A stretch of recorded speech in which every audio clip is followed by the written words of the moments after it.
Welcome to another Dukoscopy interview. I'm Jessica Walker. US and Eurozone growth rates are seeming to coincide. The gap between the US and the Eurozone growth rates has narrowed to only 0.3 percentage points, compared to one of 3.5 percentage points last summer.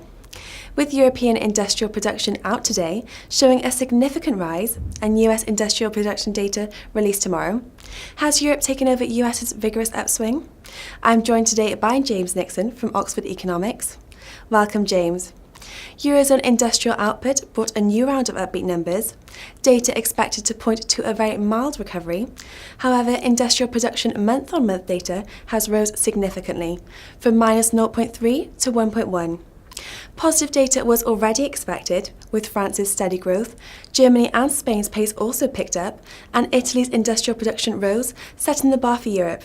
Is the Eurozone finally out of the economic slowdown? Well, I think certainly the answer to the question is yes. I mean, what we're seeing really is the combination of low oil prices together with the recent continued depreciation of the euro continuing to feed through. Indeed, looking at the sort of outturn for the first quarter, it looks as if GDP in Q1 will now be very strong indeed, and we're looking for a euro area growth figure of around 0.8% quarter on quarter. ECB Bank Lending Survey showed that Euro area banks reported a further net easing of credit standards to loans to enterprises in the first quarter of 2015, stronger than banks' expectations. So how do the stronger credit demands affect the strengthening of the Eurozone? Well, I think really the message from the Bank Lending Survey is that what we're continuing to see is a sense of domestic healing, particularly in the banking sector. As you say, the easing credit conditions continue to reflect both the efforts of the ECB through the targeted refinancing program, but also the earlier asset quality review and efforts to capitalize the banking sector, and that's definitely working.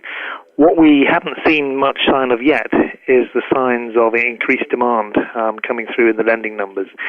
But I think really the key is that the stronger growth that we're starting to see in the first quarter, that will begin to feed through into stronger lending demand in the months ahead. And finally, with the US dollar and the euro currently standing at 0.94, do you expect the euro to prevail in the short term in light of the data already released? And is there anything significant that we should be keeping an eye out for? Well, I think at the moment the key thing really is the combination of really the Federal Reserve and the ECB continuing to head in opposite directions in terms of interest rate expectations is really keeping the euro down.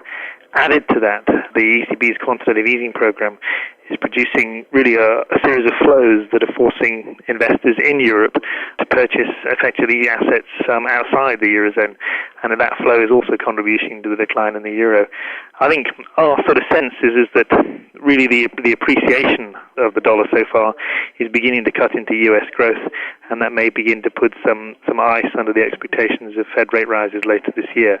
That being the case, that suggests that the euro is pretty close to sort of bottoming out, and I think our view at the moment is that we don't really see it breaking parity from here. That's all for today, but check back tomorrow when my colleague Sam will be conducting our next telephone interview. Goodbye for now.